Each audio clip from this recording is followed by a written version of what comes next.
Good afternoon to everybody. I hope you can hear me. Can somebody just talk to me and tell me whether you can hear me or not, please?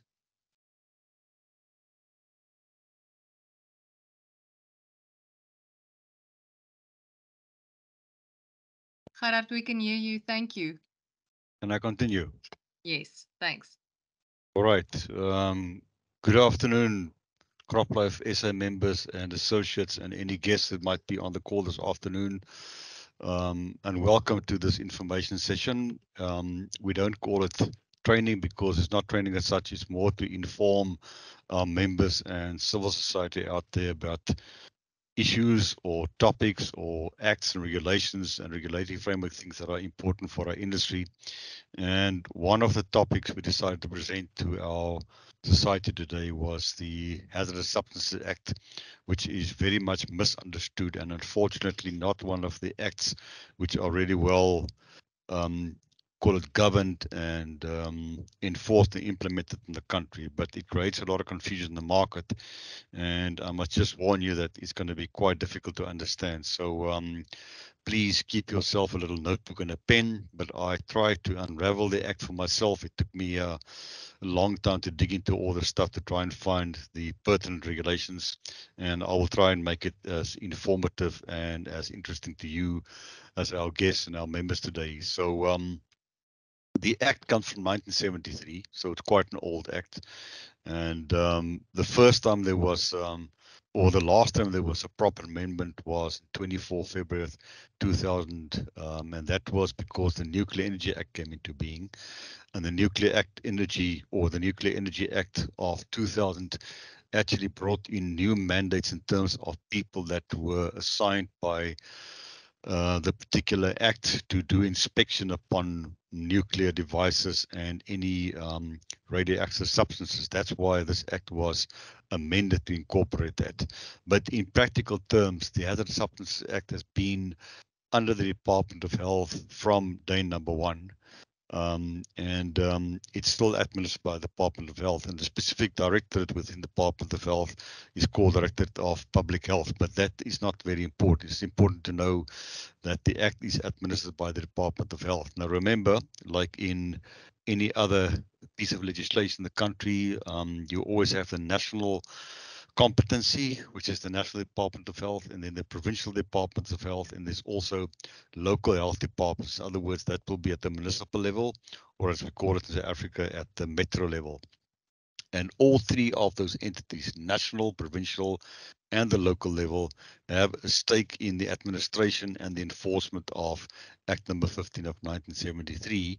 And I'm going to try and explain to you who's got what mandate in terms of Act number 15 of 1973.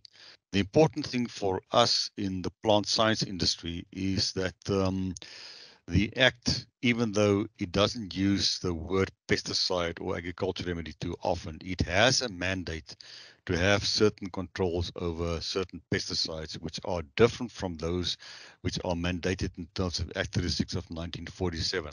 Now, I think by this stage, everybody on our call know Act 36 of 1947 very well, because that is the act that regulates everything to do with the import, the export, the sales, manufacture, disposal, and use of pesticides. But there are many other acts in the country that have quite a strong foothold in what is to be done with the pesticide. And this is one of those acts, but like I say, not very well administered. So I'm going to try and make it quite easy for you to understand what it is. So in general, the purpose of the act is very much tuned into the human beings of the country, in other words, the human population.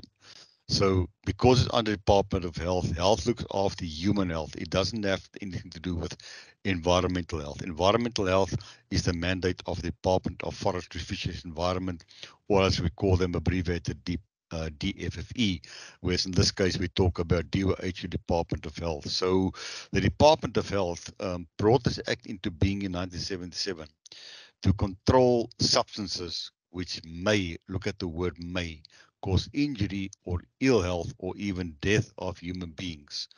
Now, I want to explain to you in terms of common law in any part of the world. There are quite a few words which are used in many acts and not very well understood. There's the word may, there's the word will, and there's the word shall. May means there is a possibility. Will means that you must do it, and shall means you have a total obligation. But in this case, it says it may cause injury or ill health, and we all know the pesticides are hazardous of nature, and if you don't work with them appropriately, there is a chance that that hazard of the particular pesticide might become a risk and it can cause injury or ill health or death to a human being because our stuff is primarily regarded by all and sundry as toxic. It can be from a low toxicity level to a very high toxicity level. Many of them are irritants, like, for example, eye irritants. If you talk about the pyrethroids, some of them are sensitizing to the skin and the eyes. Many of them that contain, for example, xylene as a solvent or other type of solvents are flammable of nature. And some of them, like paraquat, can be quite corrosive to the human skin and even to other hard surfaces like stainless steel. So that is why the act was brought in to control such substances and maybe to prevent any of these mishaps to happen. Um, but the principle is that it is there to effect some control over these things.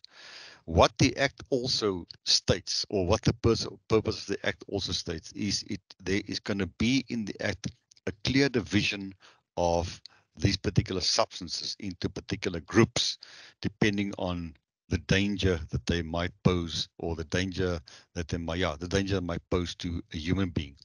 And you will see later on when we talk about this, is there are total different categories of things. And I can mention to you, there, for example, chemicals. And it's not only pesticides, but all types of chemicals that are involved. Secondly, there will be electronic equipment that might pose a particular risk to people.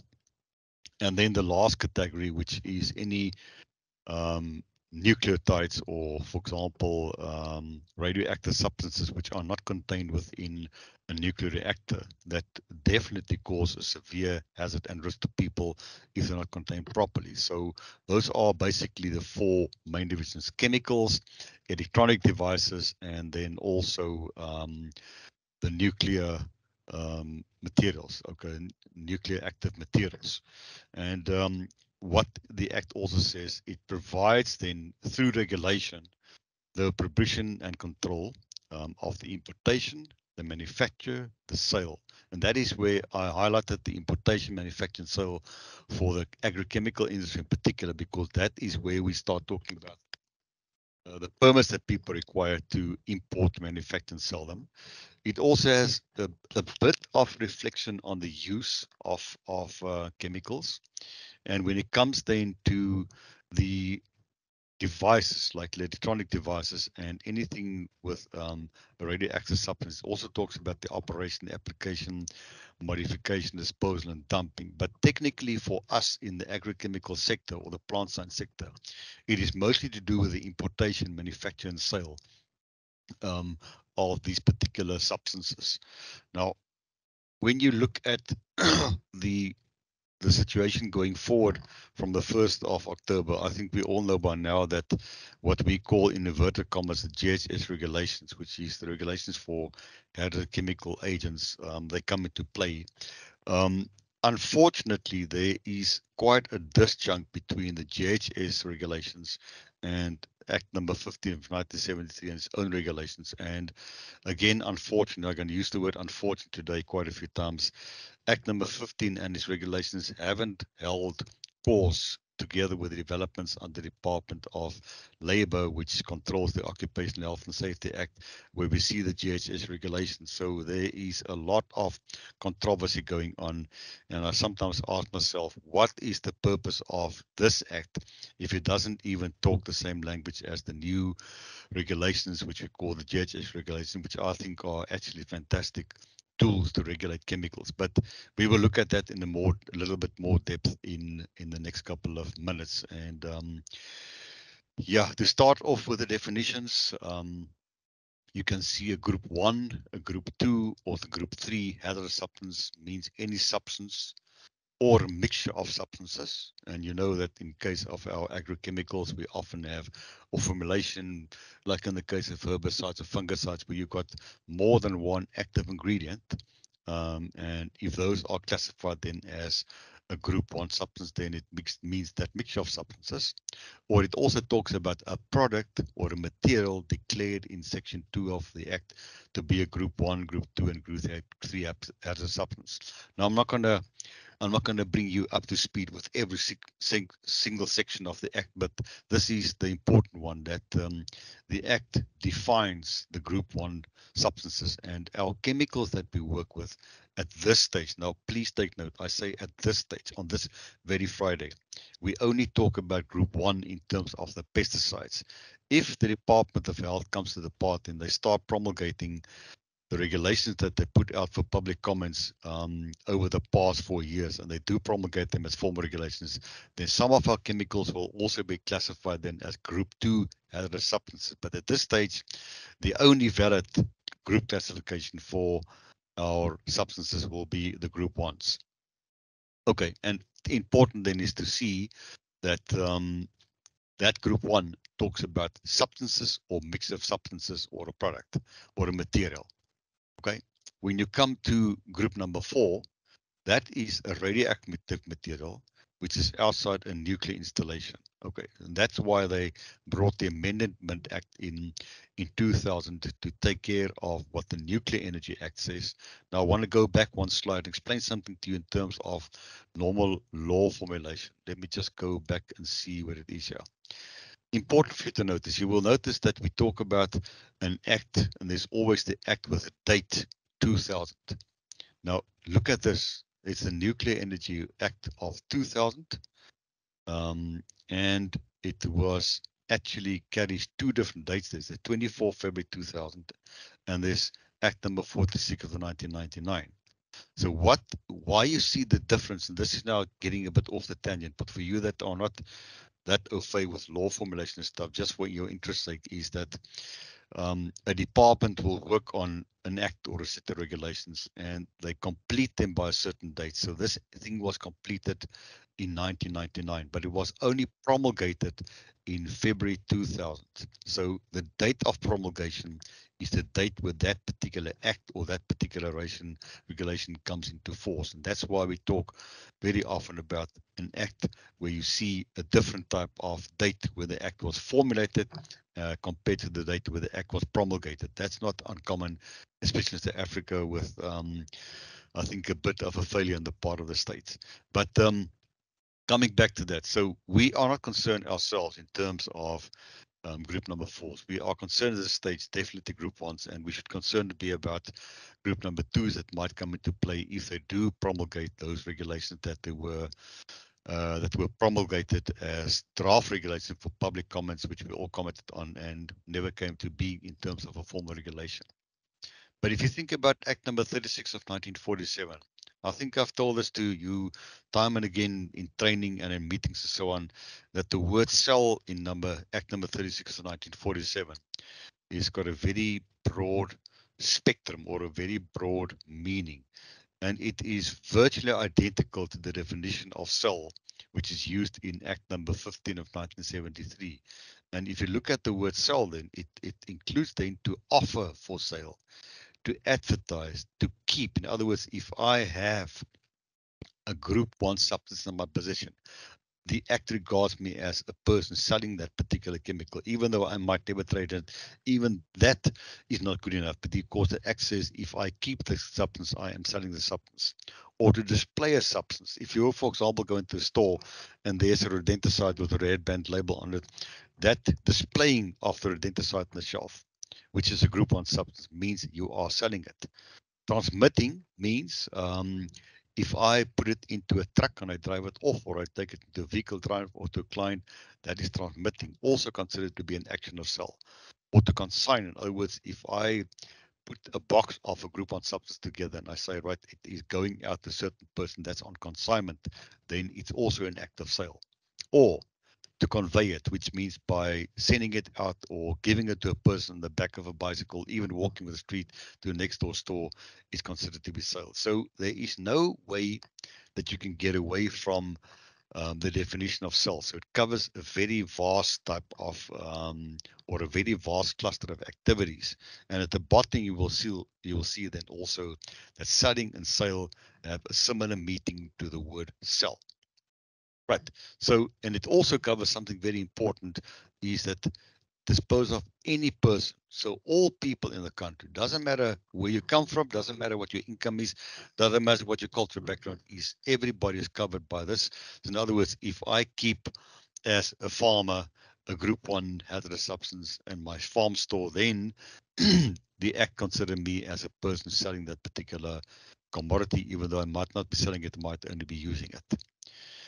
Important to notice is that our pesticides are generally classified as Group 1 hazardous substances, but only so if the active ingredient of that particular pesticide is classified as a hazardous substance. Now remember, Act 36 of 1947 says straightforward that anything offered in the country to control or to eradicate or to attract or to repel or to whatever, whether it's a microorganism or a macroorganism or an invertebrate or a vertebrate or a fungus or whatever, that is a pesticide or an agricultural remedy.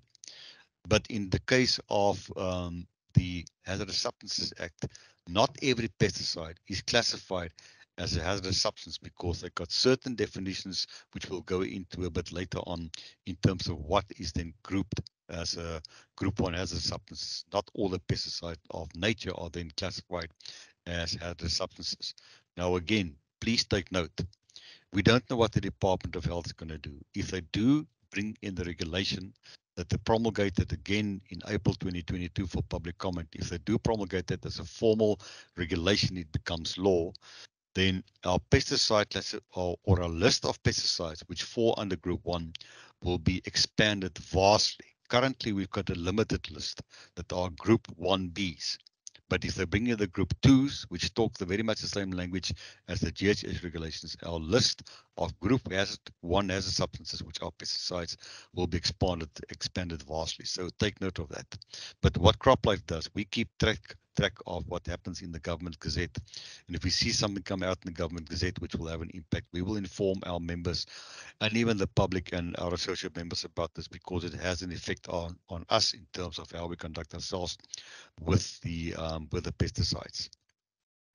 Now the old the old Act from 1997 or 1977 had certain mandates designated to the minister and to certain officials. Now, luckily, when they promulgated the revision in 2000, they made quite a division between the powers of the minister and the powers of the Director General. Now, understand in political terms, the minister is the political head of a department. The administrative head of the department is the Director General. So that is the person, whether man or lady, that is basically the boss of the department. And within the Act, the minister has certain powers, but basically the minister's main power is to delegate authority down to the Director General to start putting the Act into effect and to start administering the Act and start enforcing the Act. But the minister has the power to delegate certain functions to any other officer in the Department of Health. And take note here, and I looked at it meticulously again yesterday because I'm also working on other acts in terms of where citizenry can become part of enforcing certain legislation. When an act talks about an officer, it means a public service in the service of a state department. It doesn't say the minister may delegate to any person in this case. Okay, the person means it can be a citizen like you or myself or anybody else, but in this case it talks about an officer. So the officer is a state official who works for the Department of Health, and that can be at the national level, the provincial level, or the local level. Okay, and the minister, he or she can then delegate certain of the functions that the minister has down to that particular person, but most of the functions go down to the Director General. And the Director General, again, has the mandate, and I'll talk about it a bit later, to also delegate his or her powers down to other officials in the department, but he may also delegate certain tasks to persons, and I will get to that a little bit later. In other words, common citizen, he can also perform certain functions for the department to bring to fore the execution of Act 36 of Act 15 of 1973. So what we normally find in day-to-day operations is that the health inspectors that work at local government, in other words, in your town, every city in the country has a bunch of health inspectors, and we comically refer to them as the fly spies because they go out to the shops and make sure the shops are clean, the foodstuffs are safe, the floors are clean, no cockroaches, rats, ants, blah, blah, blah. So these are the people that are very important at the local level to go and actually perform the duties that the Director General are given in terms of the Act. And these are the people that I think our industry should befriend and work with them. Some of them are really good. Some of them are not as good as you would hope them to be, but we've got them. So we've got to work with them. You will seldom find that the Director General pokes his nose or her nose into any operation in terms of the act down at the municipal level. That is strictly a function performed by a health inspector at the local level. But when it comes to, sorry, then, what is a hazardous substance? Um, the definition is quite clear, and the definition lies with, or the declaration of hazardous substance, the power lies with the minister. It cannot be any other official. It cannot even be the Director General. It must be the minister. And it says the minister must use a notice in the Government Gazette. And I think we all understand by now, a notice in the Government Gazette means a regulation. So if the minister decides tomorrow that, for example, I'm going to use something that we all know, baking soda, which is sodium bicarbonate, is now all of a sudden has a substance. The minister can't just say it is now a substance. It must be published in the Government Gazette notice and say, I, Mr. Whoever or Mrs. Whoever, Minister of Health, acting in terms of Section 23 of the Act, is mandated to publish a notice in the Government Gazette Declaration, and I hereby declare now that sodium bicarbonate is now a hazardous substance. That's the way it should work. But what the minister may do this is any substance or any mixture of substances which in the course of reasonable, look at this, reasonable handling or use. Now that's very interesting, or also customary. So it doesn't just say handling or use, because now when you just say handling or use, it comes back to the hardcore thing that we are but worried about in terms of the GHS. The GHS looks at only the hazard nature of the substance. There's no consideration there of the risk. Whereas in this definition, there is the hint that we look at the risk as well. So in other words, if you reasonably handle or use a hazardous substance, right? And you have ingestion, or there is, for example, irritation, or there's corrosion, or sensitizing, or it's flammable. Okay, or it might create pressure through decomposition in the canister or by heat, and it causes injury or ill health or death to a human being. That shall be then grouped as a group 1 or a group 2 hazardous substance. So the definition is quite clear, and that power lies then with the minister. And what the minister then does from time to time, well, it's only happened, I think, twice in the past 35 or whatever years that I've been working with the Act. There were only two regulations where they published what they call a schedule. Now, remember, we talk in Act 36 not about a schedule. It's only about the regulation, and you get a registration number for a particular product. In terms of health, they talk about schedules, and to give you um, a commonality between hazardous substances and medicines. Medicines are all scheduled. They might be schedule 0 that you can buy off the shelf. It might be, for example, a Panado tablet that is a schedule um, 2 that you buy off the shelf. But it can also be a narcotic, which is a schedule 5 that you have to get with special permission from a certified clinician through a pharmacist. Now, the same thing they did here with the hazardous substance, they publish it as a schedule in a government gazette, and you will see that when we get to the group ones, they classify them as a group 1A or a group 1B. And so I will get to the particular pesticides or the particular active ingredients that are involved in these particular schedules. So what's very important from our perspective, and we've been talking about this in CropLife ever since I joined CropLife as a consultant many moons ago, is the idea of who may sell a group 1 hazardous substance. And I told you now, I'm going to repeat it again a couple of times this afternoon. Our pesticides are basically grouped under group number 1. There will be a 1A and there will be a number 1B, but we'll get into a bit later. So what the um, Section 3 of the Act says, no one may sell a group 1 hazardous substance unless it is a licensee. In other words, unless the person holds a license in terms of Section 4A of the Act. Now, Section 4A of the Act, and I didn't bring up all the sections of the Act because it becomes very boring, which I don't want to bore you with, but it says that if you want to sell as a substance in terms of Section 4, you have to apply for the license. There's certain things you've got to do.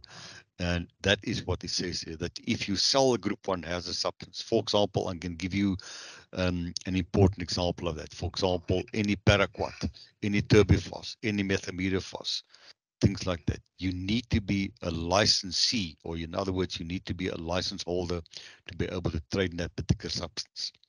And what is also then the prerogative of the Director General is that the Director General may impose certain conditions or prescriptions upon that license that he issues to you or to the person that becomes a licensee to sell hazardous substances. Now, my experience having worked with the Department of Health for the past 30 years in terms of these licenses, they seldom give any conditions, but they have the mandate. If they tell you, for example, that we don't want you to sell your group 1 pesticides unless you've got a total lockable safe with concrete walls and a fire security door, they can do it. They've never done it, but they've got the power to do that. And we are, I think, quite fortunate in the sense that they haven't imposed those very stringent conditions upon us. The only thing they tell us is that, and that will come out a bit later, that it must be locked away from the normal other products that you have in your depot, your store, or even on a farm. So the principle is here that a person who is in the trade of any group 1 hazardous substance, in our case, some of our pesticide, must have a license to do so. If you don't have a license, you act unlawfully. The big question comes up if you look at our value chain in the pesticide arena or the plant science arena. There's somebody who imports a commodity. I'm going to use the word commodity alongside with pesticide or plant protection product intermingled in each other. So there are people that import for example, active ingredients, or they import, for example, solvents, or they import, for example, adjuvants, or they might even import already packed and labeled pesticides into the country.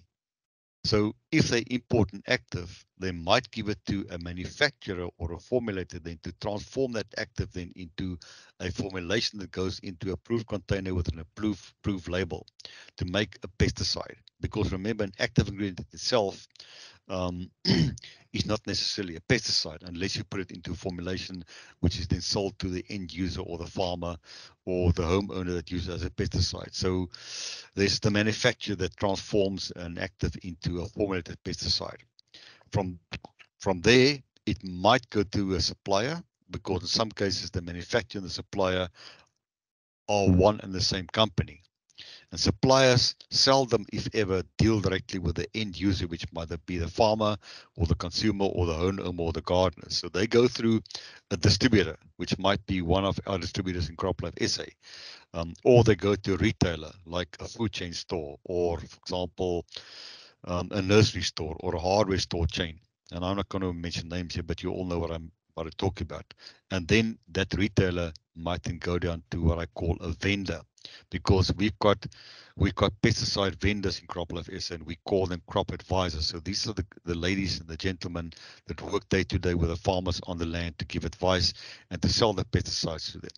The question is then, um, are all these people required to have a Group 1 license? Because if you look at the definition of cell in the beginning, it talks about a lot of different things. And this is where it becomes a bit nebulous, but I sorted that out last year for myself in my own mind when we worked on the issues we had around aluminium phosphide. And the answers for these questions about who of these entities or whom of these particular links in the value chain needs to be licensed are very well defined in the regulations of Act 15 of 1973. Now remember, in any regulatory framework, you always have a policy coming up first. We call it in our country, they talk about a white paper that sets the platform from where um, regulations or the regulatory framework is built on. Then you've got the law. The law is the core of what is used to govern a particular industry or a particular commodity or whatever. But the regulations are the tools or the little instruments that are used day to day to enforce that particular act. And the regulations in Act number 1573, in Act 15 of 1973, those are the biggest hiccups because they are either very old or they ambiguous or they talk about things that have fallen by the wayside many, many years ago. Right? But before we go into all regulations, let me just explain to you how you work in terms of obtaining your license to trade in hazardous substances. Now, there is again a lot of controversy about this because if I look at the old regulations, it was always the competency of the provincial health department to issue the license to an applicant. Then, for some reason, they changed it back to the national department, and it became a total quagmire of I wouldn't like to use the word incompetency, but just not performing or poor performance. But technically, the director general is the person that issues the license to a person that applies for a license to trade in hazardous substance. But remember what I said in the beginning: the DG may delegate certain functions that he or she has in terms of the Act down to another official that works in the Department of Health at the national, provincial, or local level. Now, what I found also in the last couple of years is that there were people issuing licenses right from the minister's office because there was some call it slight corrupt things happening there. But technically, the minister's office cannot issue a license. That is a competency of the DG. So if the DG decides, right, from now on, the licenses need to be issued by the province, then that becomes the law because he then issues a statement to say that I, Director General of the department, now mandates the provinces to issue the licenses, right?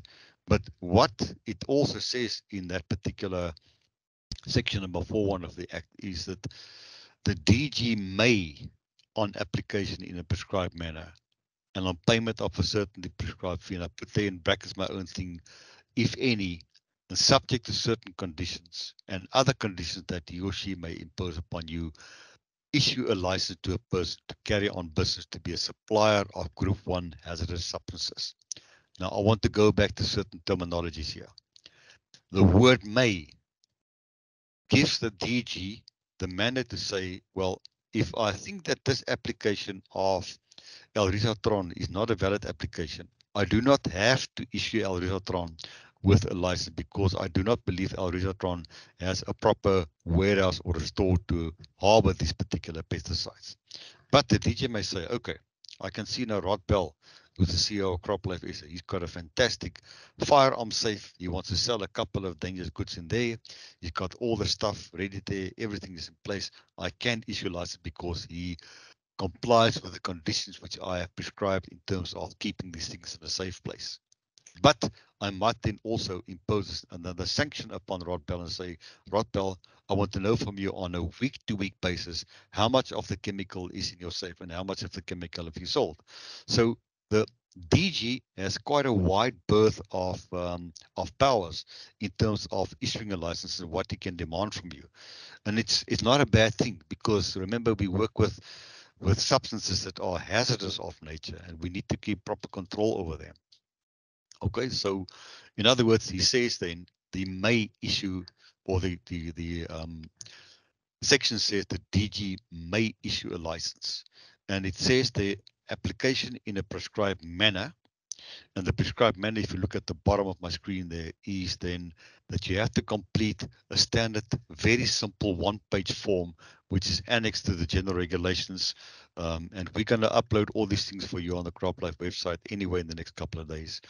So you complete the form. You got to make a declaration that you haven't got any criminal offenses or any criminal things hanging above your head and so on. But there's normally, it takes anybody at the best a morning to complete that application form if you got all your ducks in a row. It also says there a prescribed fee, but I found lately that they don't even charge that prescribed fee. Now, if you look at the act or the amendment of the act, it talks about a 20 Rand fee that you have to pay to apply for a license.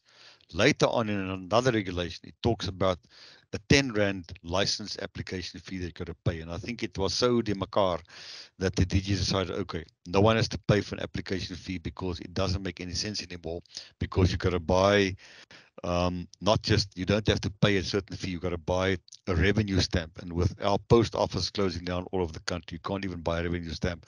So I think they scrapped the idea of that you of having to pay an application fee for the license. So you just have to apply by completing the form and submitting them to the right authority. But what the DG may also require then from anybody who applies for a license in terms of section 4.1 is certain information. For example, I remember many years ago when I was in the poison working group at EWT, we were trying to come up with a particular remedy for farmers to effectively and in a responsible way to control um, problem animals or damage causing animals. And we had to obtain that license. But the GD said to us, you have to get a total fireproof 1 ton safe to store your chemicals in the safe. And we had to go and buy the safe. Otherwise, they wouldn't issue the license to us. They said to us, we have to keep a day-to-day record of every milligram of the substance we have there, because we only got the license to do test and to develop the particular product and not actually to sell it off to anybody. So they can come up and say, I hereby instruct you that this is what you shall do. Otherwise, you cannot get the license from me, because I'm the DG and I can decide what I think is a safe way for you to operate. And therefore, I want you to meet these particular requirements. Okay. And what also happens, what should actually happen, is before the Director General or his designated authority, which might be any person at the provincial level or a local level, before they issue their license, is they may conduct an investigation. We call it inspection at your premise to see, are you, for example, sitting in a private house, then the chance of getting that license is virtually nothing, because a private house is not a secure place.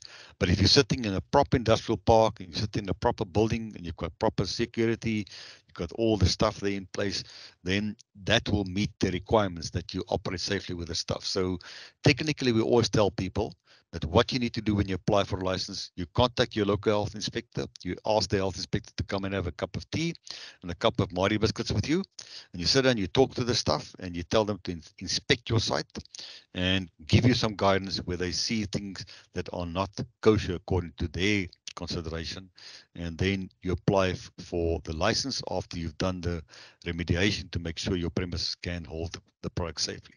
So this is the way to do it. So the DG tells you, if you do what I tell you and you apply by filling in the form, then I may issue with the license to conduct yourself as a trader with hazardous substances. But remember now, a license is not something which is a right. It is a privilege in our country. Okay, so, and Rod always says that our license to operate in terms of Act 36 is to get a registration for a product. Now, that registration, which is granted by Mr. Mazunga, who's the registrar, can be revoked if you act unlawfully. And the same thing happens here in terms of your license to operate or to trade with Schedule 1 has a substance which are pesticides. So if the Director General, in other words, he or any of his delegated authority, like a health inspector, suspects that you are not operating lawfully, and they conduct inspection and they find that your store is standing open, that you sold stuff without complying with the conditions of the Act or any regulations, then the GG can simply suspend your license for a period of time until you comply with the conditions, or they can cancel the license and you may no longer continue with that particular activity. So people don't understand the powers that we see within acts. And I think this is one thing you've got to take to heart, that the DGs have very powerful or very strong powers in terms of the act. So if they find somebody not complying with the act or with regulations or with the condition that they might have imposed upon you when they gave you the license, they can immediately suspend the license, or mostly what they do is they cancel the license. I'm not saying it's happened on a day-to-day basis, but that is the mandate that the DG of the Department of Health will have in terms of the Act. And the way to find out whether everybody is compliant in terms of the sections, regulations, conditions of the Act is to have inspectors.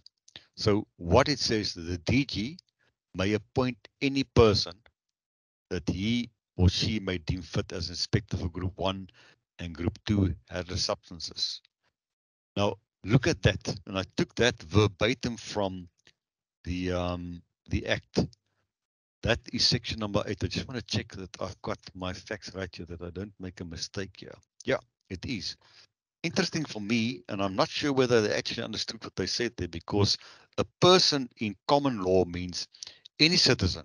It might be an official at the department of whatever department, local, national, or provincial, or it might be a private citizen. So technically, I don't know whether you know the principle of a peace officer. A peace officer is a normal citizen appointed by the DG of a particular department to act as if the person is employed by the department and has the full powers as any official has in the department. So technically, the DG of Health can appoint me, or he can appoint Teresh, or he can appoint Shana Lee to become an inspector in terms of Group 1 and Group 2 hazardous substances. Okay, so what's the space? Maybe one day we become inspectors and then we can go out and help our people out and guide them on what to do. I think it might be a good idea. It might not such be a bad idea. But they can appoint then these people to act as inspectors, and the inspectors are the ones in going out and checking up to make sure that people that are licensed to trade in Group 1 substances comply with all the conditions and the sections and regulations of the Act.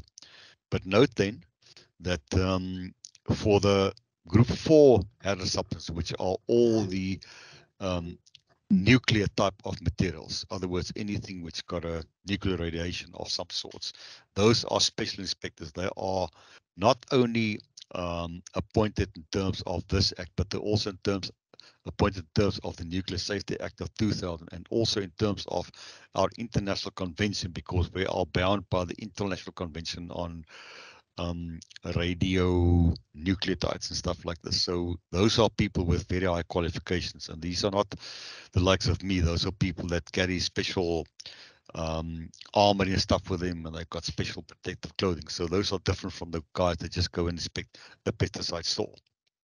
But once you become an inspector, then again, I'm going back to the comparison between Act 36 and Act number 15. Act 36, I think you all know very well. Well, I was hoping everybody knows it well, but lately I've realized that not everybody knows Act 36 that well. But technically, an inspector in terms of this act is very much like an inspector in terms of Act number 36 of 1947. So for this act, an inspector may at any reasonable time. Now, I've spoken to many people about what is reasonable time. A reasonable time in terms of our constitution is business hours. So anytime from a Monday morning till a Friday afternoon, from 8 o'clock in the morning till 5 in the afternoon, that is reasonable time. That's when everybody should actually be at work. So they've got the mandate to go to any premises at any reasonable time to go inspect any Group 1 or Group 2 hazardous substances.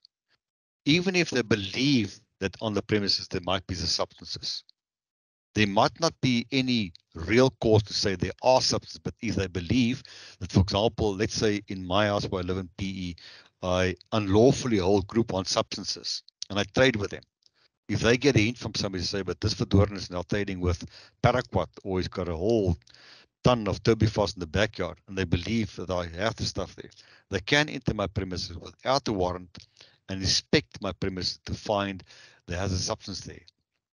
They might also come to your place on a regular basis, which we actually want them to do, to come and check our documentation to see that we have the right documentation, that we have the licenses displayed on our walls that should be done, that we have our so-called poison registers, and we have safety data sheets and all the other stuff that is there in order to make sure that we operate with the stuff safely, right?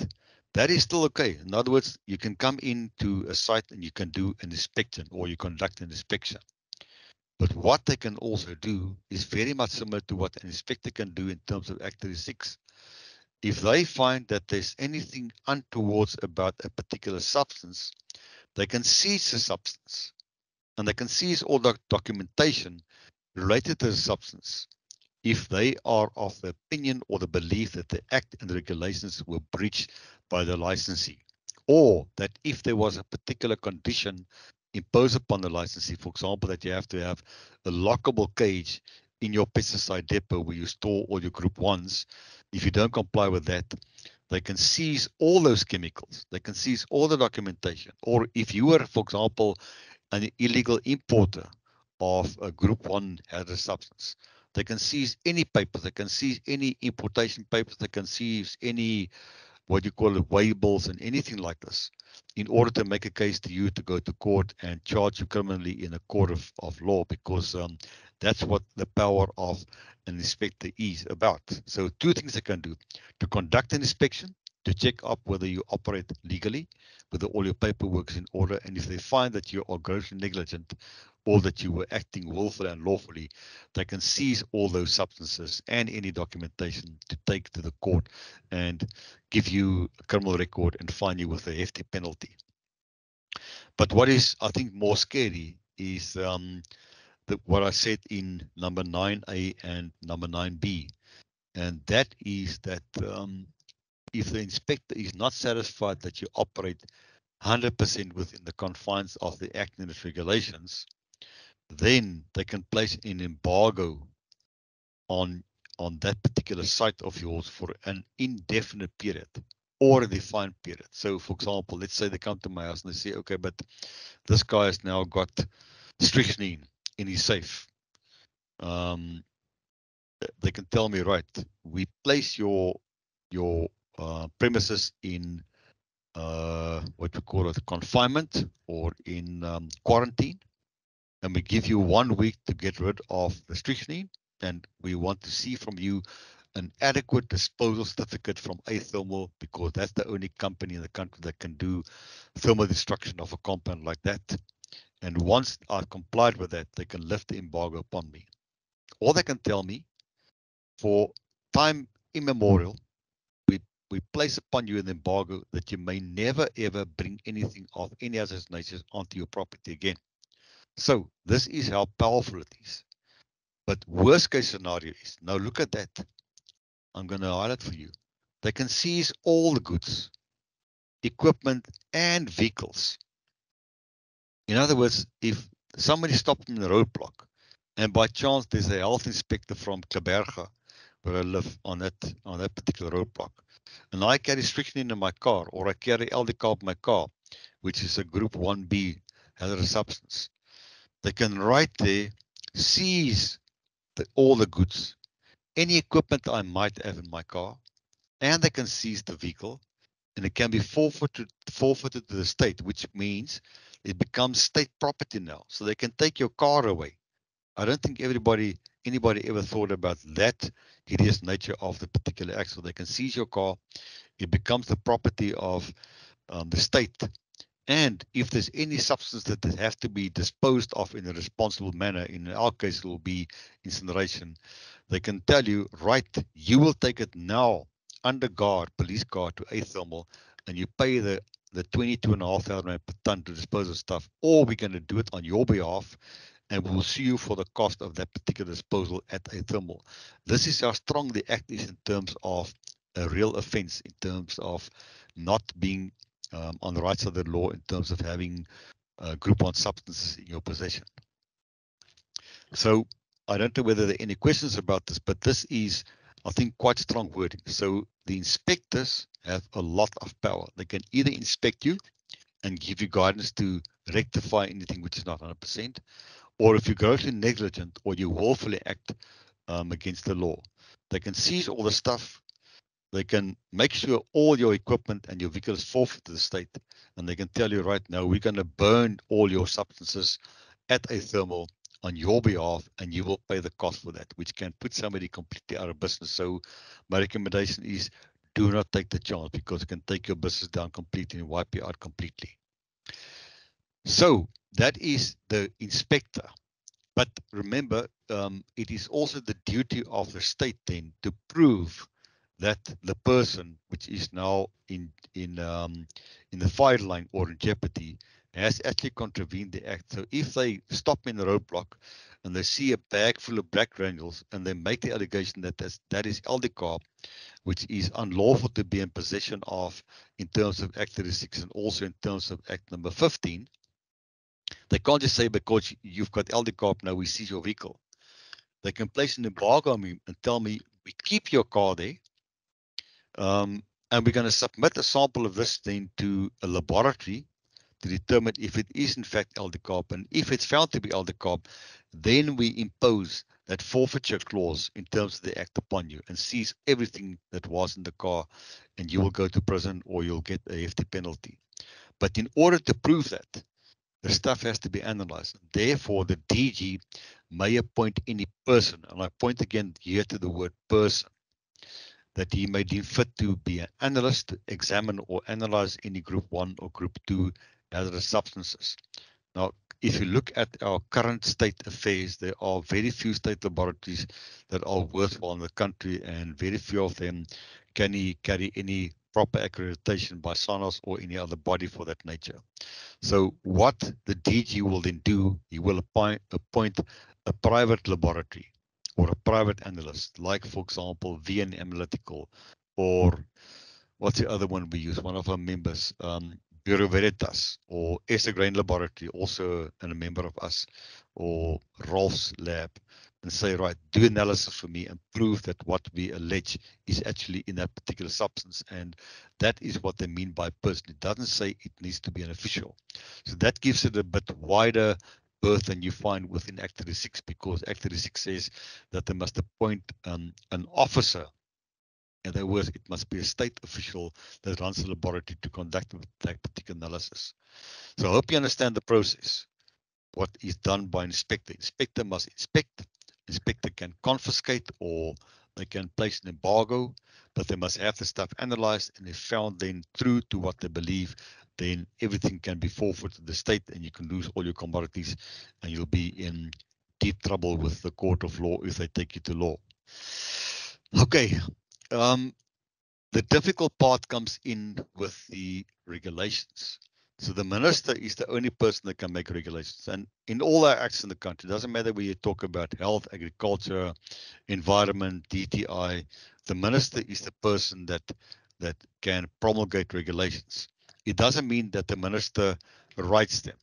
Okay, in the case of health is Minister Joe Farsla. So he doesn't write it. He's got people in his department, like a legal department, who write up regulations. But once the regulations are done, the minister signs them off, and then they go to the government gazette.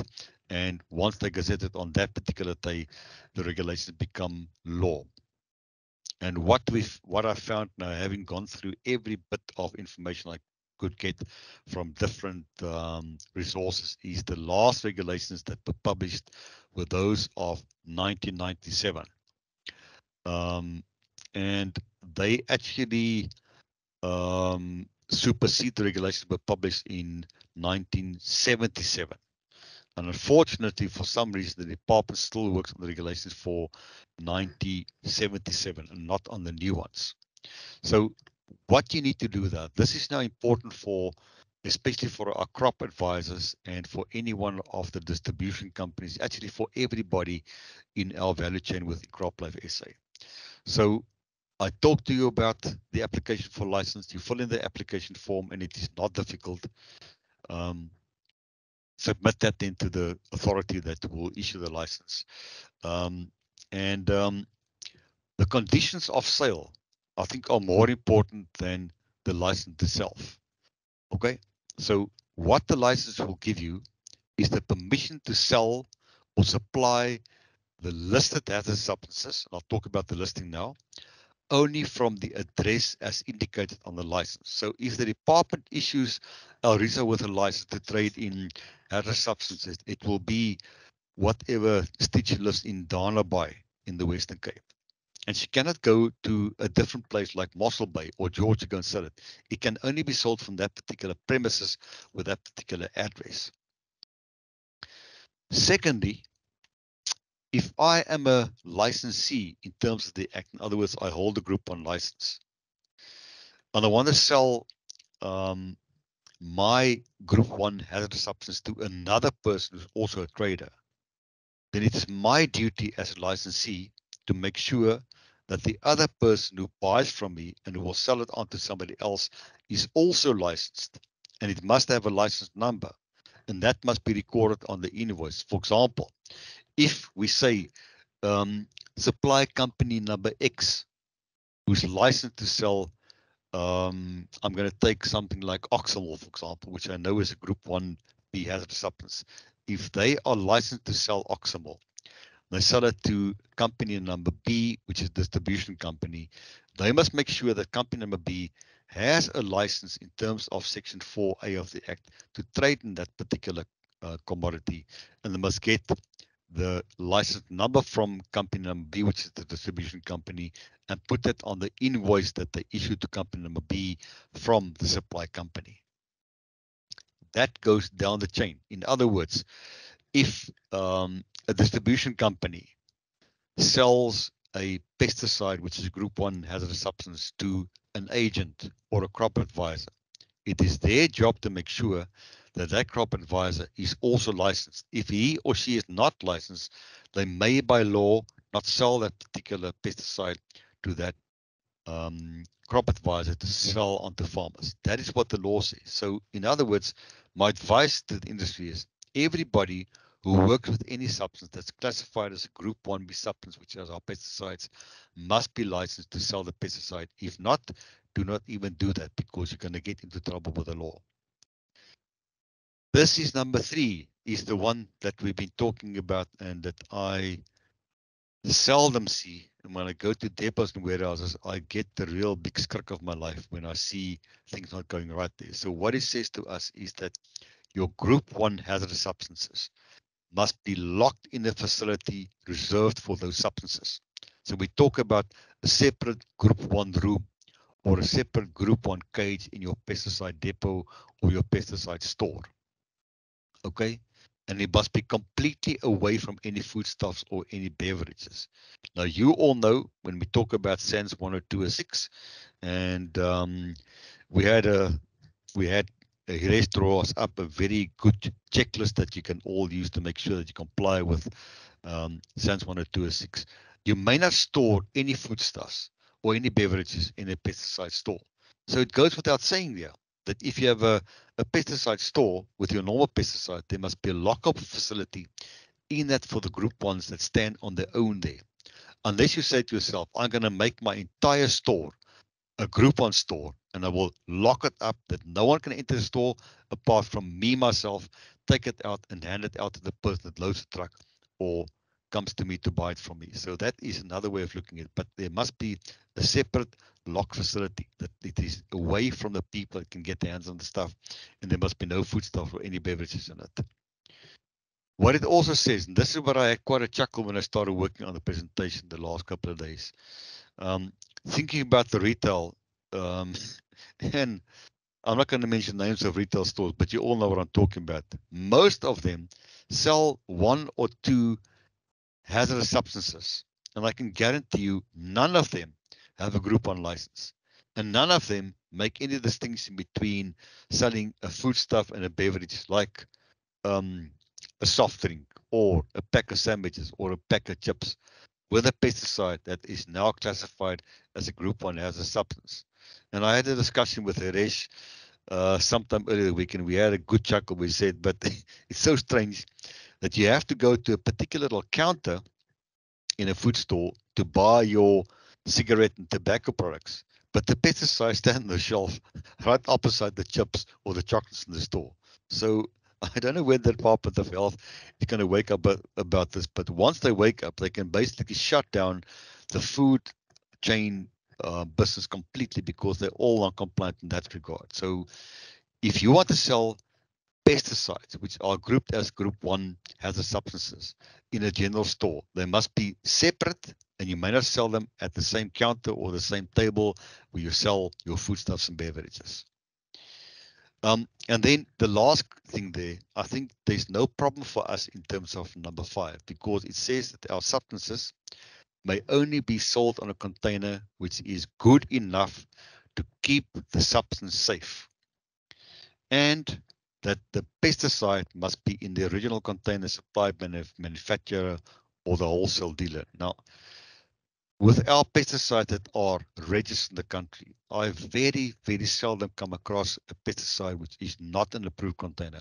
I'm not talking about the counterfeits, I'm not talking about the illegal things coming in through the harbors and stuff. I'm talking about L members with L numbers ranging from L0 up to L12,000 now. Those containers are always really good. They're robust, they're well labeled, so there's no problem there. But that's also demand in terms of the Act. But remember now, Group 1 substances are not only pesticides. There might be other things like hydrogen cyanide. There might be things like potassium cyanide. There might be things like cantharidin and those things. So if you sell anything, a pesticide, which is de facto in an approved label signed off by Mr. Muzunga, then you must make sure that that container that you sell it in, for example, if you sell potassium cyanide, must be in a robust container that will not allow the stuff to leak out and contaminate the environment or cause a risk to people. These are the conditions for the sale of any group 1 hazardous substances. So the conditions are okay.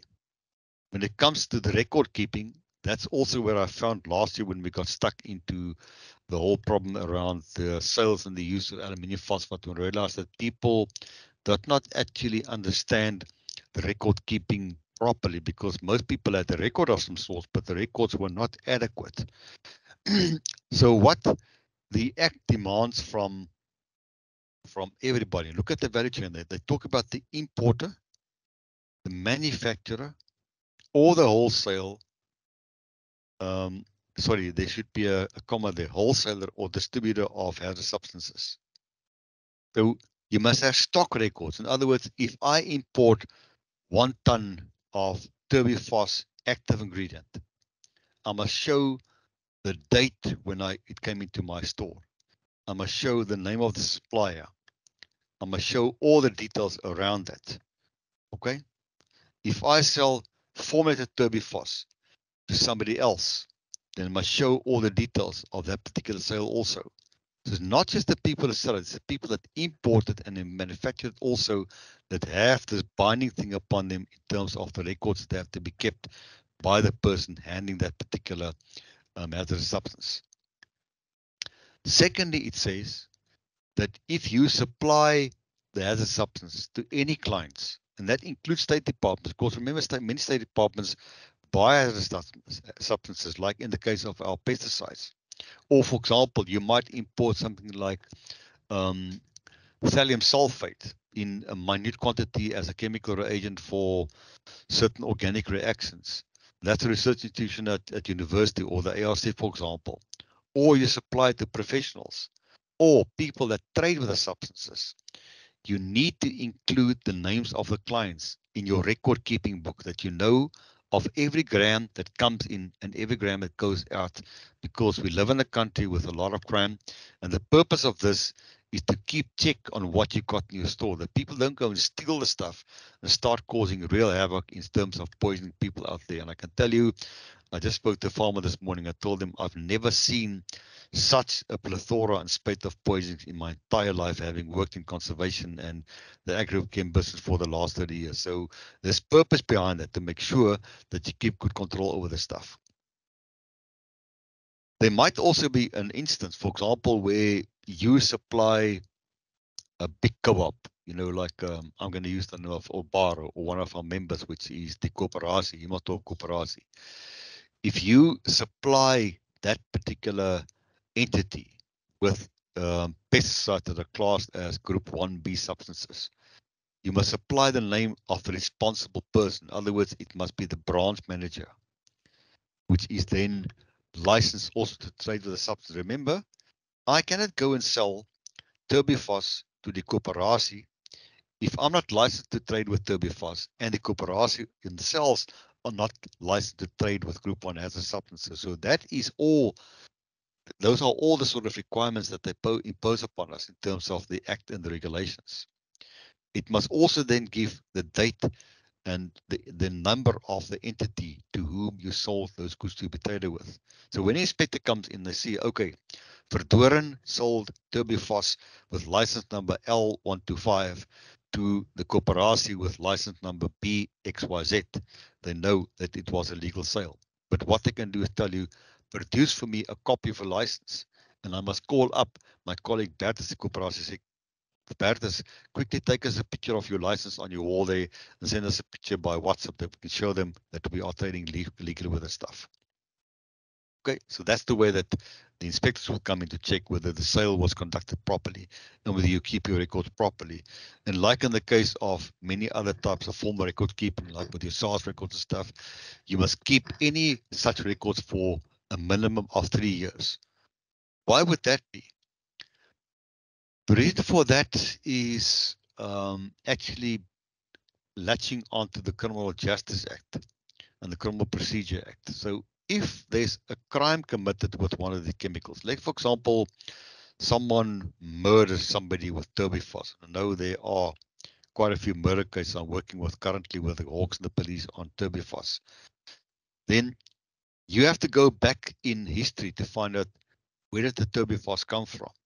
And that's why you got to keep records. So sometimes we find that the Turbifos was sold unlawfully by somebody, or sometimes we find the Turbifos was sold lawfully by a coöperatie or by a crop advisor to a farmer, but the farmer didn't keep good control of it, and it was stolen from the farm by the criminals, and they committed the crime. So that is why they demand that you keep the records in case of the follow-up in terms of a criminal investigation. Now, this is where I talk particularly now to our crop advisors or to the retail outlets that sell Group 1B substances. Okay, so what it says there, if you are licensed to sell Group 1 substances and your license is valid for 1 year, remember the licenses are valid only for 1 year, you shall keep a record in what we call, the Act talks about the Group 1 Hazardous Substances book. In the old Act, in the old Act from 1977, they spoke about the poison register. So they updated now with, I think it's a nicer term, the Hazardous Substances book. And it doesn't specify what the book must look like. So I had this debate with Roy Cackett of Farmers Agricare many moons ago, because we used to be able to buy a book from a particular supply company, which was called the Poison Register, but the company stopped producing the book now. But in terms of the new regulation, it doesn't say to you what the book must look like. It just says you must keep a book. So you can actually, sorry, you can actually design or make up your own book as long as you keep the following records in the book. And the following records are important. And I want to impress upon you, there were some companies who got a penalty because they didn't record the things to the last letter of the law. So the date of sale must be recorded, the 4th of April 2023.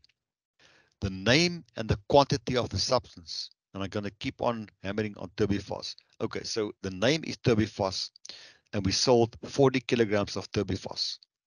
Okay, then you must record the trade name of the products that contain the hazardous substance, because remember the hazardous substance is a chemical entity. It is not the formulated entities. The formulated entity will be the trade name. I'm not going to use a trade name now, but I'm just telling you turbifos, 40 kilograms. And of that 40 grams, about, let's say, 4 kilograms was actually turbifos active because it's normally 10% GR formulation. And the trade name might be FOS, whatever. Okay. So you must record the trade name. And then, very important, the full name and address of the purchaser or the recipient. Why do we use the word purchaser or recipient? It might mean that there's a distribution company with a head office somewhere in, let's say, Bloemfontein, and they got stocks of the turbifos, and they don't sell it to the agent. They give it to the agent to take to his depot and then sell it off to a farmer. So then that agent or that crop advisor becomes a recipient, but there's no change of money there. But once the agent then sells it off to the farmer becomes the purchaser, and then the seller becomes the agent. So you need to record the full name and the address of the purchaser. And remember now, if the wholesaler sells it to the retailer, both of them have to have the license. Unless, no, if they don't have the license, the sale cannot proceed because it will be unlawful sale. And then very important is the purpose for which the substance is purchased. Now, let me take you back to, I think it was 2014, February 2014. There was a very unfortunate incident in the Addo National Park, which is close to me, where someone went in and they threw out poison baits containing methanol. And what they found in the park were at least 45 jackals that were dead and a bunch of crows. What else died in Addo, we don't know, because it's Valley Bushveld, which is extremely thick, and we don't know whether any of the other carnivores died. And the first thing I did with national parks and with the inspector was said, right, let's go around to all the co-ops and all the agents who sell pesticides, because they should all have the poison registered, and we will find out then who sold what, and from that we can maybe trace who bought the stuff and who applied the stuff unlawfully to kill predators in the park. The pity was that with our investigation, not a single person in this entire area around Port Elizabeth had a license to sell hazardous substance, nor did they have any record book. So we never solved that particular case. So, and I found now in the last year or so with investigations on unlawful sales that people don't actually ask the person who purchased the compound, what do you want it for? And I tell our agents and our crop advisors, if somebody comes into your depot and they say, I want to buy paraquat, or I want to buy methanol, or I want to buy, for example, oxymol, or I want to buy methylmidofos, ask them, what is the purpose? What are you going to do with this stuff? And there's a suspicion that that person is not going to use it properly and according to the label, do not sell it. Because if you sell it and there's a crime committed with that, you're equally liable for the crime because you did not check up that the sale was a proper sale in terms of a valid purchase, because the person that declares to you lawfully what they want to do with a particular compound. Okay.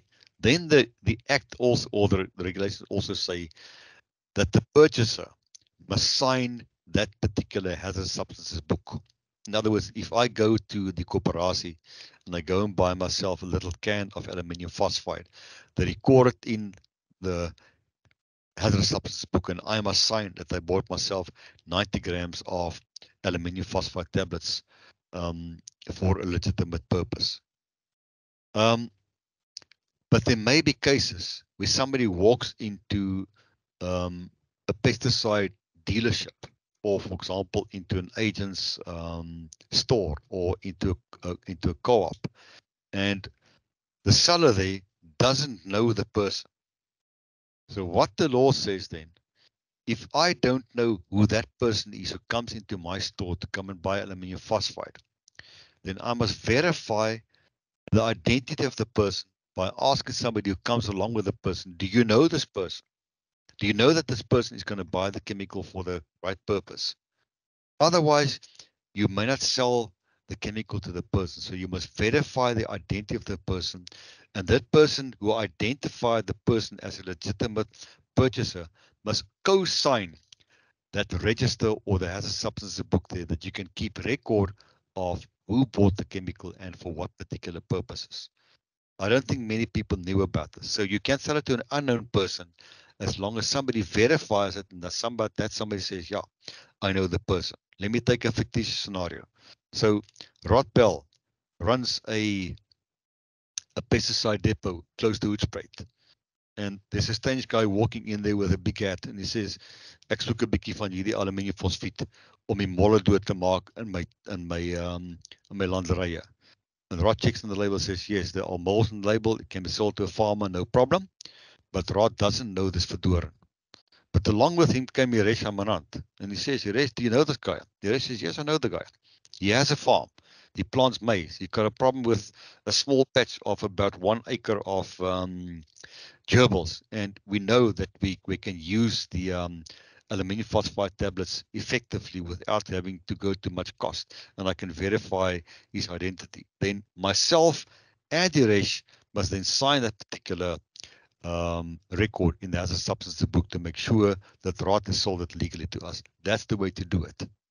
But what the Act also allows, or what the regulations also allow, is, and that happens very often with your large-scale retailers, which might be a distribution company or an agent or even the co-ops, is that you have an existing client and the client can send you a written order.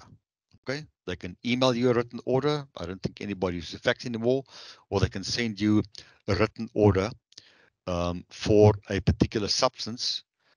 So if I know that particular person, and so if I'm the retailer or the seller, and I know the person, and he sends his farm manager to come to my depot or my co-op, and I have records of the person signing the poison register or the substances book previously, then I can issue that particular batch of that substance to the person as long as I keep then a record of that order, that written order, and I keep a record of the, let me see where I put that in.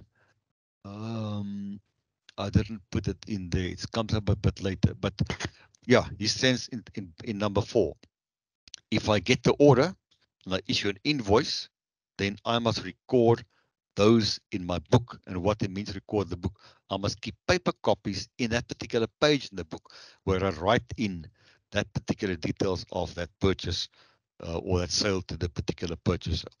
Then you're safe. In other words, you don't have to have the person in the place. If they send somebody to you, and I know that John Ledger is going to buy from me certain stuff. I've been supplying John Ledger for a couple of years. He sends a manager. I get the order. I process the order. I make it an invoice. I make duplicates. I give it to his manager, and I keep my records in the book. Then you're 100% kosher in terms of the regulations there. Right? Understand that? And again, like with all the other things, those records that you keep, those paper records that come along in terms of an order and then the accompanying invoice must be retained in your hazardous substances book for at least 3 years. What you also need to do is look at number 3. It says to keep control over your particular substances and the quantity that you hold in your warehouse or your depot is you must keep a proper record of the dates and the names of the suppliers and their substances and the records of all the sales. And you must balance it every year in April and September. So this is anyway good storekeeping that anybody knows about in terms of running a pesticide depot or even a farm store where you keep your pesticides. So when the inspector comes in, they say, right, you imported 40 tons of Turbifos 10GR. Let me see what you sold. You say, okay, I sold 24.5 tons of it. And they go and check, oh, there's another 15.5 tons less. 100% you're on the dot. But if they say I imported 40 tons, I sold 25.5 tons, you go back and you say, oh, there's only 5.5 tons left. Where's the other 10 tons? You're going to be in deep trouble if you don't have proper record of exactly every gram that you sold, because then you acted unlawfully, because this is a condition of sale. that you record the stuff on a 6 monthly basis, keep records of what's going on there. And I told you early on, when I was in the point working group, we had to provide records to the department on a 6 monthly basis. They came out to us, inspected our safe. We had to give a statement, affidavit, and we showed them exactly what we had left in our safe of the particular compound we work for. And the records, again, I'm saying to you, is they must be kept for at least 3 years. Now, what I put in the bottom here is something that bothers me a little bit, because the regulations make a concession that you do not sell a substance, a group 1A or a group 1B substance, to a person under 16 years of age unless it is sold on a written order to a person that you know. In other words, if Rod knows me and he knows I use aluminium phosphate on my farm to kill the moles in my maize field, and I can't go on that particular Friday to the depot to go and fetch myself 2 little 90-gram tubes of aluminium phosphate, and I send my son there with a written order, then Rod can, in terms of the regulation, process the order and invoice me for that particular order and keep those records on his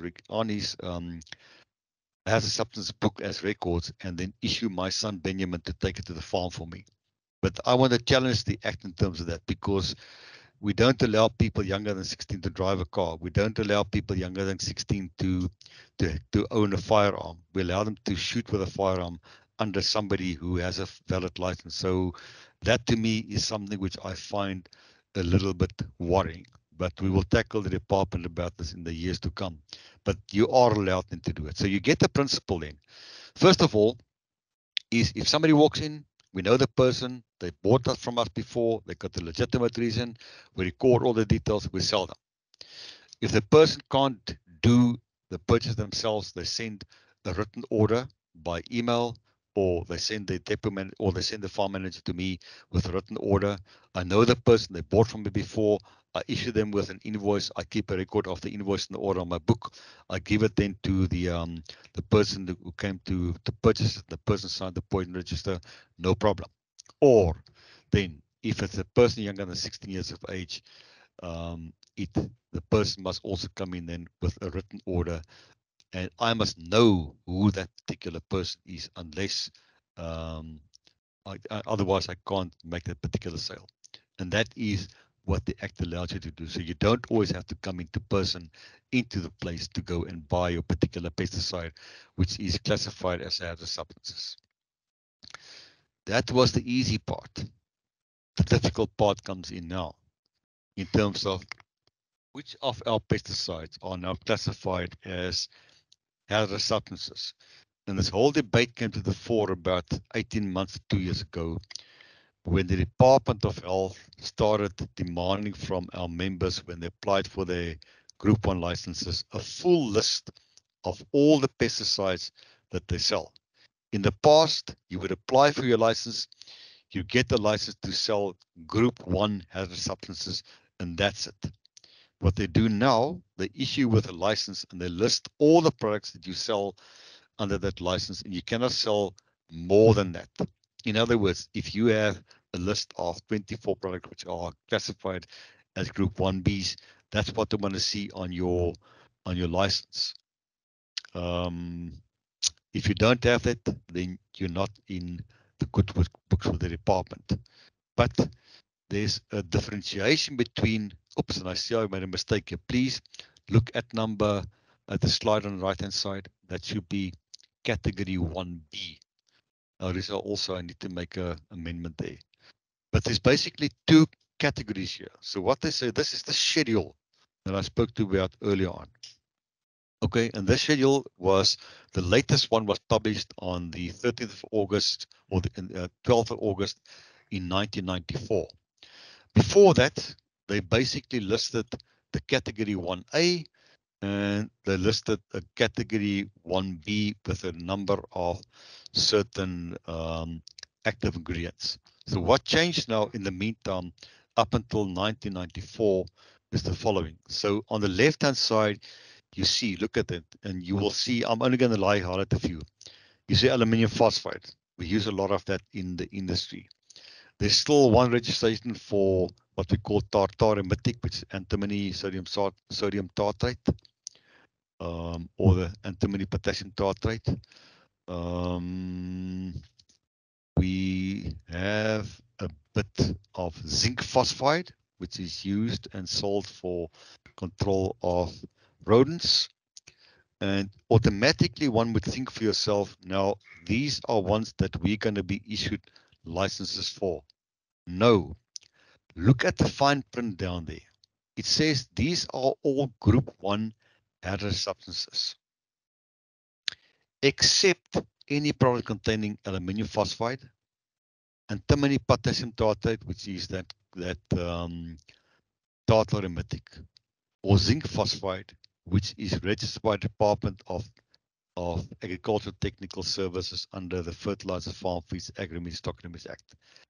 In other words, if you trade with aluminium phosphide or tartarimetic or zinc phosphide, which is registered under Act number 36 of 1947 as a pesticide with an L number, it is not a group 1 category A hazardous substance. But the people that manufacture aluminium phosphide, the people that manufacture the potassium tartrate, the people that manufacture the zinc phosphide, those people don't have an L number for it because they have the technical grade material there that they formulate for us into a pesticide with an L number in a container with a particular label. Those are the people that get a group 1 category A license. In other words, the manufacturer or the formulators. When it comes to the pure sale of a registered pesticide, then these 3 compounds move over automatically to the group 1 category B hazardous substances. And this is where the popo hit the fan with me yesterday morning when I started working and putting together all the slides, and I started going into where do we find a list of what is group 1 category B hazardous substances. And what the regulations currently say, these are the August 1994 regulations, which are flipping old as far as I'm concerned. It says there, anything which is a class 6.1 toxic substance specified in Appendix E and F of the SABS standard 0228. Now, let me just verify for you that that is the old name. The new name is the SABS 10228. Because from that time until now, the 0228 was actually amended and now it became 10228. Two problems that I see here is that at the time when 0228 was published, the SABS forgot to annex Appendices E and Appendices F to the standard. So the standard doesn't have any appendices. So that makes it technically possible to decide what is a group 1 hazardous substance in terms of class 6.1. So that thing becomes, from my perspective, completely nullified.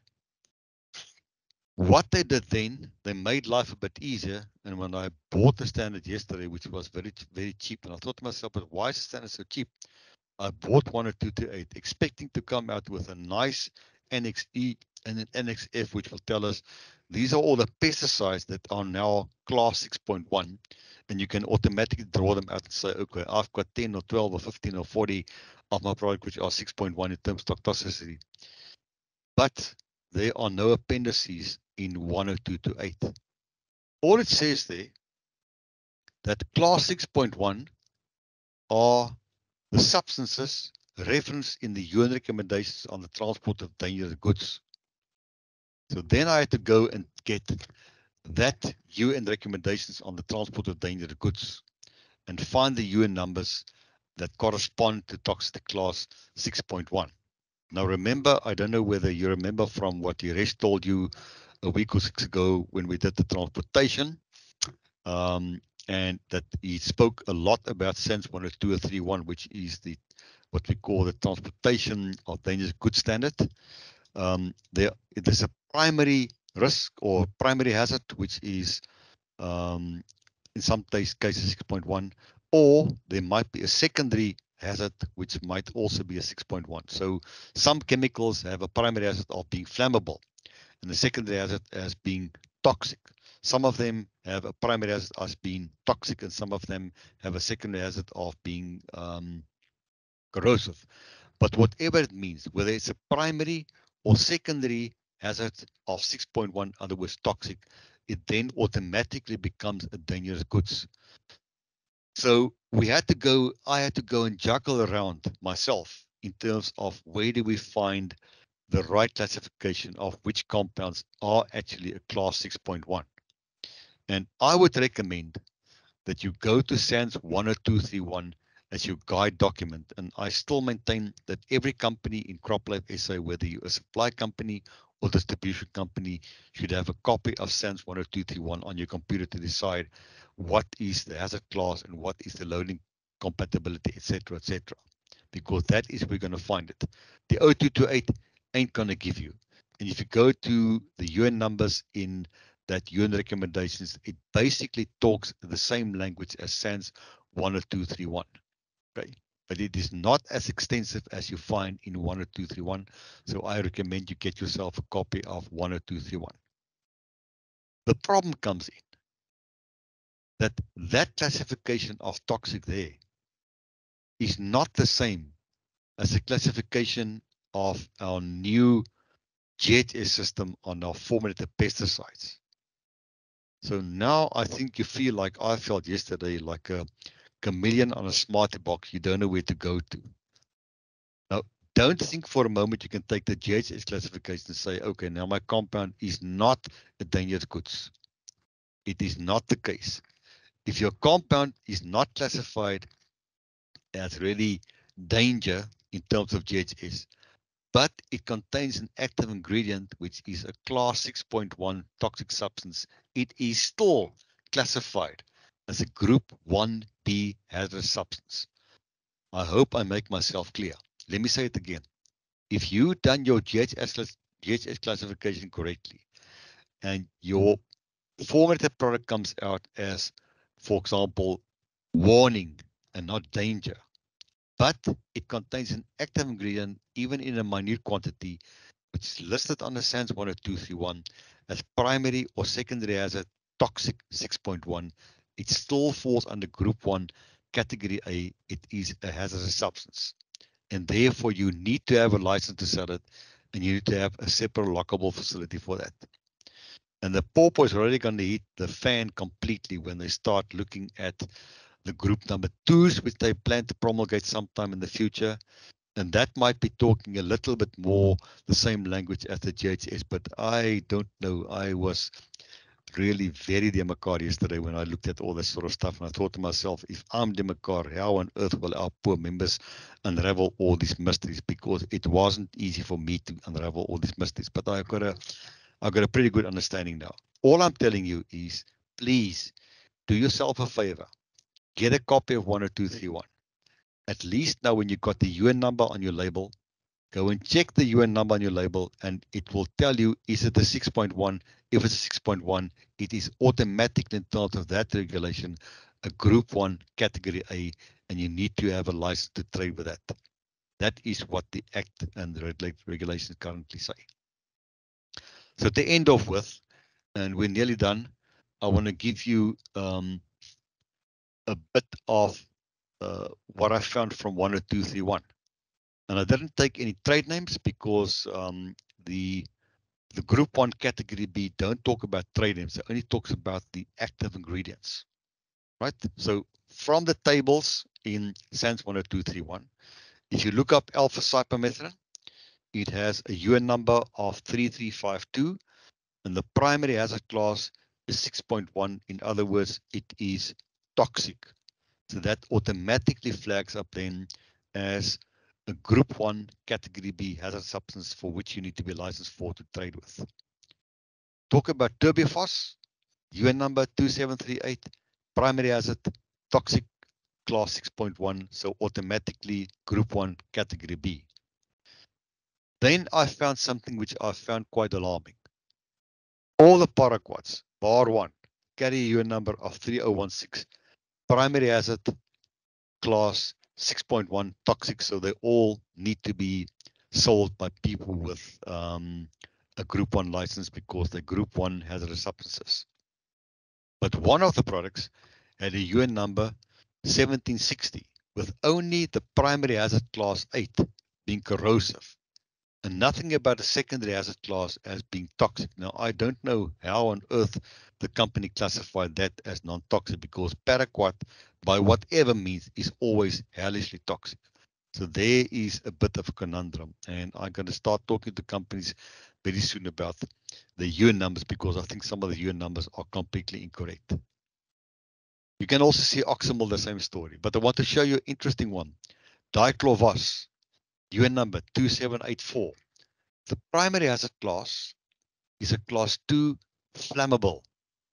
So you would say, okay, but class 2 flammable, it is not really a group 1, but the second hazard class, it is toxic. So automatically, despite the fact that the secondary class is toxic and not the primary class, it also falls under group 1 category B hazardous substances. And to give you the warm feeling about glyphosate, it's UN number 3082. Primary hazard class is class number 9, which is other, which means it might be toxic to the environment, the spilt environment, but it doesn't carry any primary or secondary toxic class, and therefore you do not need to be licensed to sell um, glyphosate under Group 1 Category 1B license. And yet I know of people in the Western Cape who got a license from the Department of Health, which says their glyphosate is then classified along with the other chemicals, which is absolute nonsense. Then last one, which I took out there, which is also interesting, is aluminium phosphide, which I spoke about this morning. The primary hazard class is 4.3, which means it reacts with water, forming a flammable gas, which might even become explosive under certain conditions. So that would not classify it as a Group 1 Category B, but Class 6.1 is toxic, automatic goes into Group 1 or B, so you need to have a license. So, and what I say on the right-hand side, and I think this is the last bit I want to talk about, is the inconsistency with UN numbers pose a lot of challenges for us in terms of whether your pesticide falls within the scope of Act 15 of 1973. But I do believe, having spoken to Shonda this morning, that many of our members are now getting to the point where they're completing all their GHS labels, and there's been new classifications. I hope they correct the UN numbers because it will place them into the right categories, and therefore this problem of incorrect UN numbers, like in that case, will fall away. But I do have to warn you that if the Department of Health wakes up sometime in the near future, and they promulgate the regulation that talk about the group 2s, then many of our pesticides will also start requiring a license to trade with hazardous substances, because that regulation is talking very much what the GHS requires of us in terms of the classification labeling of our chemicals. So all I can tell you in conclusion then is that my advice has always been for the last 7 years to our members is, doesn't matter what pesticide you trade with, get yourself licensed by the department, and it is not difficult. They're not a nasty bunch of people. They're very supportive. They come out to give you advice. So get yourself licensed. So when you come to the point where you have to trade with a Group 1A or a Group 1B, or maybe in the future with a Group 2, you have the license. So in other words, that you don't get caught red-handed without having the license and then having to pay the penalty, or you get a nasty inspector rocking up in the morning and putting your store in bond to say you're not allowed to trade with anything until you obtain your license, because to obtain the license is not an easy task. And I know that many of our members have been, sorry, having very serious issues and battles to get the license from the Department of Health. We are addressing it from our side, in other words, Harish and myself, and the invitation is open to all of you that battle with these things. Contact us, Harish and myself. Send us an email, tell us what your issues are, and we will take it up at the National Department of Health, because we are going to engage the Minister with a very serious request to either amend the Act completely and make it valid in terms of the current situation in the country, or to scrap the Act completely, because it's no use having an Act which is not properly administered and properly enforced in the country. And ladies and gentlemen, members of CropLife and our guests that are not members of CropLife here today, that's the end of my story. Um, I don't know whether there are any questions for me. Let me just go on to the Teams thing and see whether there are any questions for me. Are there any questions? I can't see the screen for the team, so if anybody has any question, you're more than welcome to just speak. You don't have to raise your hand.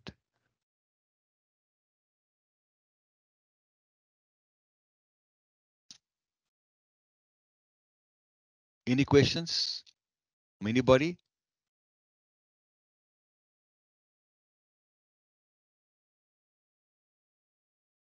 I know it was difficult, and I must admit it was very difficult for me also to unravel these mysteries. And please, CropLife is there to serve our members. If you have a difficulty, you contact us. If you don't contact us, we don't know you've got a difficulty, but we will do our best to get you sorted out in terms of this act.